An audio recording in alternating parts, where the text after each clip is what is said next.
Polyana Viana versus Tabatha Ricci, Baby Shark Ricci.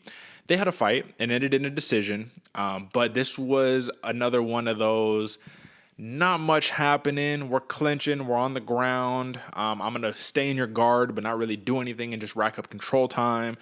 Tabatha Ricci had 9 minutes and 30 seconds of control time. She did what she needed to do to win, right? However, given that Rose Namajunas and Carla Esparza just had a snoozer of a title fight that set the division back, I feel like, a couple of years, I feel like this isn't really helping.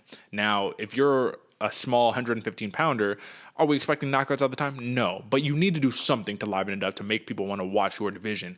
What do you think this did in terms of the fan reaction for the women's strawweight division? You're right, Derek. If you're a 115 pounder, strawweight, we're not expecting knockouts, but we're expecting buzzsaws. We're expecting ferociousness. We're expecting pace. We're expecting to go out there and want to look like you're fighting, not necessarily want to just lay back and chill like you're on a recliner while the other person's standing there throwing kicks at your legs. So really, I agree with you, man. Set back quite a far away, and doesn't make anybody really want to watch. This is more of a snoozer than two dudes dry humping each other to the end, man.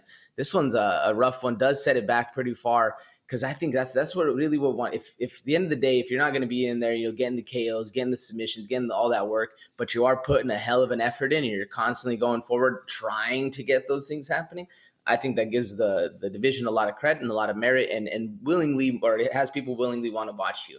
Now the opposite happens, that's why the men's 125 was about to get nixed, but then they started bringing it back, started getting the characters. It does make it really hard to watch a division when, like you said, even all the way up at that upper echelon, like we always talk about, those fighters had a snoozer, and then they set the tone for the remainder of the division to also have snoozers. It's a really rough one going, because I actually like the 115-pound class, man. They're usually those buzzsaws that we're talking about, those the honey badgers that are going in there just wild and vicious and crazy. Not necessarily what we saw this one. It was a very interesting one too. I mean, I don't think, at least in my recent memory, I don't think we've seen anybody lay back, relax, hands behind their head, and expect to get the win. Yeah. She stood up at the round of 3, hands up, like, I did it.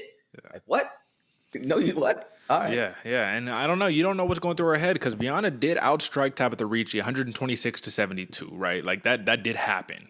But at the end of the day, I mean, is that enough to win the fight? No, not when you get taken down 5 times, when you're controlled for almost 10 minutes. Now, I don't know, brother. Let me ask you this question really quickly, man. For Polyana Viana, former Jungle Fights champion, listen, man, she had a nice little run where she got 2 submission wins in a row, but I think that was the problem, right? She started resting on her laurels, saying, oh, my jiu-jitsu's so good, I'll just get a triangle, I'll just get an armbar, I'll just get whatever. And then when you play jiu-jitsu in an MMA fight, even though as a jiu-jitsu practitioner myself looking at it, I'm like, well, she's being busy, or she is throwing up submission attempts, she is trying, so she should get awarded points for that. This is MMA, and this is not jiu-jitsu. So do you think that these high-level jiu-jitsu fighters should be maybe saying, we have to adjust the game plan. We can't sit here and play jiu-jitsu in an MMA fight. Like, do you think that, or do you think that they should do what got them to the dance, which is work that jiu-jitsu to get those submission attempts?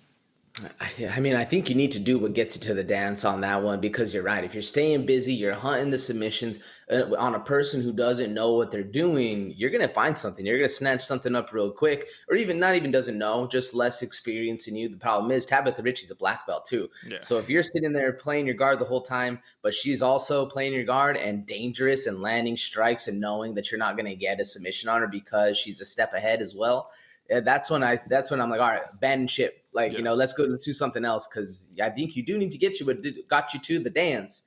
But if the other dance partner is just as good, then we got to find another route to victory. So let me ask you this, man, and this is something we kind of discussed a little bit on the pre-show. Who has a brighter future, in your opinion? Tabatha Ricci, the great wrestler, jiu-jitsu practitioner, however, is very short, doesn't striking, much to be desired, or Lupi Godinez, who also short, wrestler, striking, little much to be desired as well. They're kind of like archetypes, very similar archetypes. Who goes further in the division? I think Tabatha Ricci, and this is going to be a weird reason why, but because I feel like her social media and the UFC is pushing her a little bit more.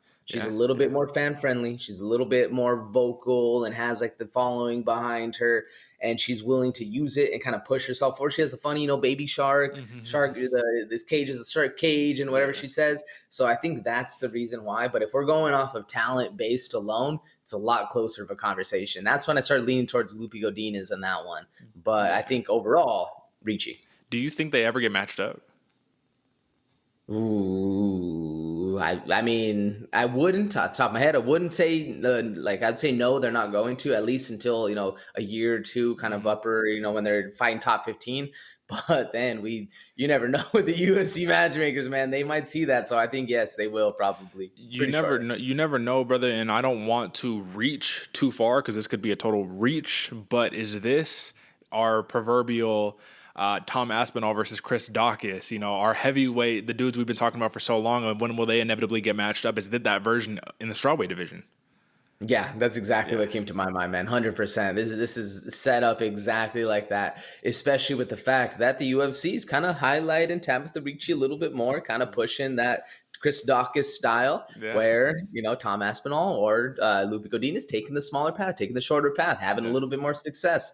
We'll see, but I agree. Pretty apples to apples, if you will. Yeah, yeah, absolutely. And I will just say, man, folks, if you don't appreciate wrestling, man, you don't appreciate what Tabatha Ricci brings to the table right here. Those blast doubles were a thing of beauty. She was able to really inflict what she wanted to in this fight, and that's kind of what's important. If you can dictate where the fight takes place, you can win the fight, and I think that's why Tabatha Ricci won a clear unanimous decision win. And the last question that I have for you before we move on: why do you think, AJ, that this fight was a pick'em at open? This was -110, -110 a pop. I thought that this fight clearly was in favor of Tabatha Ricci because someone who's laying on their back versus somebody who's going to be on top position. Like, what exactly are the odds makers seeing? Why do you think that the odds were so close? Yeah, I don't know because I saw it the same way you did, especially somebody who wants to be in the back versus somebody who wants to be in the top position. Yeah. Maybe because they thought those quick round one arm bars that Viana was getting, or not Viana, yeah, Yeah, Polyana Viana, Biana, excuse yeah. me, was getting. They're like, okay, maybe she might snatch one up a quick. That's why it's a 1-on-1. She's so good on the ground, and I don't think they respected how good of a wrestler Tabatha Ricci was. Because you're right, those two blast doubles were a thing of beauty. Yeah. And she was setting them up very, very. That inside trip she had, that inside to outside trip when she's picking Viana up, damn, like those are Yeah. very high quality techniques. And I just don't think that the odds makers saw that coming. Yeah. When DC is praising you on your wrestling, I think you're a pretty damn good wrestler. So I will just say that. So big win by Tabatha Ricci, and I'm really looking forward to seeing what she's doing in this division, next, because she has now wins over Maria Oliveira and Polyana Viana. Not bad names to have wins over. But brother.